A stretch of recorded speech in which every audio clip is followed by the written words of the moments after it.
जय हिंद दोस्तों, स्वागत है आप सभी को आज के इस वीडियो में। हाँ दोस्तों, वीडियो बना है, वीडियो को बिल्कुल भी स्किप मत कीजिए, क्योंकि दोस्तों आज हम लोग जानेंगे वायुमंडल से रिलेटेड वायुमंडल क्या है।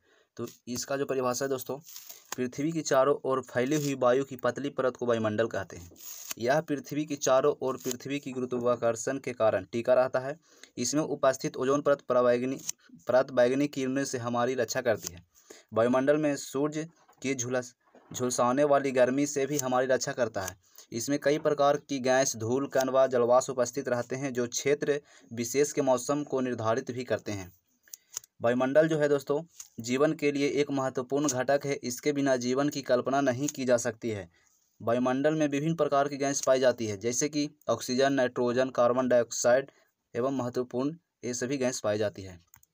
चलिए नेक्स्ट पॉइंट है वायुमंडल की परतें। तो वायुमंडल की कितनी परतें होती है? तो वायुमंडल को 5 परतों में बांटा गया है। कितने परतों में बांटा गया है दोस्तों? तो 5 परतों में बांटा गया है। कौन कौन परतों में बांटा गया है? तो सबसे पहले क्षोभमंडल, समतापमंडल, मध्यमंडल, तापमंडल। और तापमंडल के अंतर्गत 2 मंडल आते हैं, वो है आयनमंडल और नेक्स्ट है वायुमंडल। क्या है? वायुमंडल है। चलिए नेक्स्ट पॉइंट हम लोग जानेंगे क्षोभमंडल के बारे में। सभी तापमंडल एवं मध्यमंडल, आयनमंडल, इन सभी मंडलों को बारी बारी से हम लोग अध्ययन करेंगे। चलिए नेक्स्ट पॉइंट में चलेंगे हम लोग। क्या है? वायुमंडल की संरचना के बारे में, है ना। वायुमंडल की क्या है? संरचना। तो पृथ्वी के वायुमंडल के पृथ्वी की सतह से लेकर उसके ऊपरी स्तर तक निम्नलिखित 5 स्तरों में बांटा गया है। क्या हम ये बताएं कि वायुमंडल के जो कितने भागों में बांटा गया? 5 भागों में बांटा गया है। वह भाग कौन कौन है? तो वह भाग कौन कौन है दोस्तों? अभी हम बताए हैं, क्षोभमंडल, समतापमंडल, मध्यमंडल, तापमंडल और वायुमंडल। चलिए इन सभी मंडलों को हम लोग बारी बारी से अध्ययन करेंगे। तो सबसे पहले हमारा आता है क्षोभमंडल। क्या है? क्षोभमंडल है। क्षोभमंडल का आता है, क्षोभमंडल में है वायुमंडल की सबसे निचला परत होती है। क्षोभमंडल में वायुमंडल की सबसे निचला परत होती है, जो ध्रुवों पर 8 किलोमीटर तथा विषुवत रेखा पर 18 किलोमीटर की ऊंचाई तक पाई जाती है। इस मंडल में तापमान का गिरने की दर 165 मीटर की ऊंचाई पर 1 डिग्री सेंटीग्रेड तथा किलोमीटर की ऊंचाई पर 6.4 डिग्री सेंटीग्रेड होती है। नेक्स्ट पॉइंट है, क्षोभमंडल में वायुमंडल की कुल राशि का 90% भाग पाया जाता है। आंधी, वर्षा, बादल आदि प्राकृतिक घटनाएं मंडल में घटित होती है। किस में घटित होती है? तो क्षोभमंडल में होती है। तो जबकि धरातल जीवों का संबंध इसी मंडल से होता है। इसी के अंतर्गत भारी गैसों, जलवाष्प तथा धूलकणों का अधिकतम भाग रहता है। इस मंडल में की ऊंचाई सर्दी की अपेक्षा गर्मी में अधिक होता है। इस मंडल की ऊपरी सीमा को क्षोभ सीमा भी कहा जाता है। इस मंडल की ऊपरी सीमा को क्या कहा जाता है? क्षोभ सीमा भी कहा जाता है। चलिए नेक्स्ट पॉइंट है दोस्तों, समतापमंडल। क्या है? समतापमंडल। तो समतापमंडल में वायुमंडल में क्षोभमंडल के ऊपर पाया जाता है। समतापमंडल जो है क्षोभमंडल के उसके ऊपरी परत को हम लोग क्या कहते हैं? समतापमंडल कहते हैं। इसकी ऊंचाई जो है विषुवत रेखा पर 18 किलोमीटर से लेकर 50 किलोमीटर तक की पाई जाती है। इस मंडल में ओजोन परत पर पाई जाती है।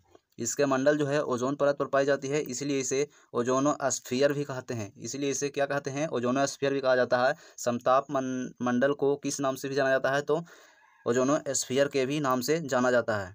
चलिए नेक्स्ट पॉइंट है मध्यमंडल। क्या है? मध्यमंडल। तो मध्यमंडल की ऊंचाई 50 से 80 किलोमीटर तक की होती है तथा यहाँ तापमान में एक गिरावट आ जाती है, जिससे मध्यमंडल में ऊंचाई के साथ साथ तापमान में ह्रास हो जाता है। इसकी ऊपरी सीमा -90 डिग्री सेंटीग्रेड द्वारा निर्धारित होती है, जिसको मेसोपॉज कहते हैं। मध्यमंडल को हम लोग क्या भी कह सकते हैं? मेसोपॉज भी हम लोग कहते हैं। चलिए नेक्स्ट क्वेश्चन है मध्यमंडल 80 किलोमीटर के ऊपर वाला वायुमंडलीय भाग है। तापमंडल जो है मध्यमंडल के 80 किलोमीटर के ऊपरी वाला तापमंडल जो है मध्यमंडल के 80 किलोमीटर से ऊपर वाला वायुमंडलीय भाग है। यह एक अनिश्चित ऊंचाई तक तापमंडल कहलाता है। इसमें ऊंचाई के साथ साथ तेजी से तापमान भी बढ़ता है, जबकि इस मंडल का तापमान अत्यधिक होने के बावजूद गर्मी महसूस नहीं होती है, क्योंकि इस ऊंचाई पर गैसों का अत्यधिक विरल हो जाती है और बहुत ही कम ऊष्मा को ही रख पाती है। चलिए नेक्स्ट पॉइंट है इस मंडल को दो भागों में बांटा गया है। तापमंडल को कितने भाग में बांटा गया है? तो दो भाग में बांटा गया है। कौन कौन? आयन मंडल और वाह मंडल में। तो आयन मंडल क्या है? यह एक मध्य मंडल के ऊपर 80 से 640 किलोमीटर तक के आयन मंडल का विस्तार होता है। इसमें विद्युत आवेशकणों का अत्यधिक होती है। इसी भाग में विस्मयकारी विद्युतीय चुंबकीय घटनाएं घटित होती है तथा ब्रह्मांड किरणों का परिलक्षण होता है। रेडियो तरंगें इसी मंडल में परिवर्तित होकर संचार को संभावित बनाती है। यदि यह मंडल नहीं होता तो रेडियो तरंगें भूतल पर न आकर आकाश में असीमित ऊंचाई तक चली जाती। यह एक आयन मंडल तापमान की सबसे निचला भाग है। यह आयन मंडल की तापमान का सबसे निचला भाग है। कहा जा रहा है यदि आयन मंडल ब्रह्मांड के किरणों से परिलक्षण होते हैं तथा रेडियो तरंगों के इसी मंडल से परिवर्तित होकर संचार से संभावित होती है। यदि यह मंडल नहीं होता तो हम लोग रेडियो तरंग भूतल पर न आकर आकाश में ही असीमित हो जाता।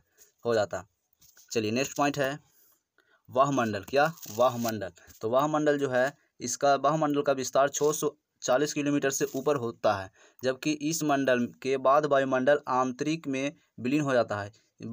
इस मंडल के बाद वायुमंडल अंतरिक्ष में क्या हो जाता है? विलीन हो जाता है। चलिए नेक्स्ट पॉइंट है दोस्तों, वायुमंडल में पाई जाने वाली गैसों और उनकी मात्रा कितनी है। कहा जा रहा है कि वायुमंडल में जो भी गैस पाया जाता है उसकी मात्रा कितनी % है। तो चलिए हम लोग जानते हैं। कहा जा रहा है गैस इधर है आयतन, मतलब कि उसकी मात्रा। तो नाइट्रोजन की वायुमंडल में कितनी % मात्रा है? तो 78.9% है। नेक्स्ट ऑक्सीजन की मात्रा कितनी है? तो 20.95% है। आर्गन की 0.93% है।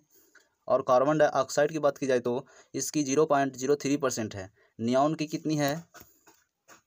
नियॉन की है 0.0018% है। हाइड्रोजन की 0.1001% है। हीलियम की कितनी है? तो 0.000524% है।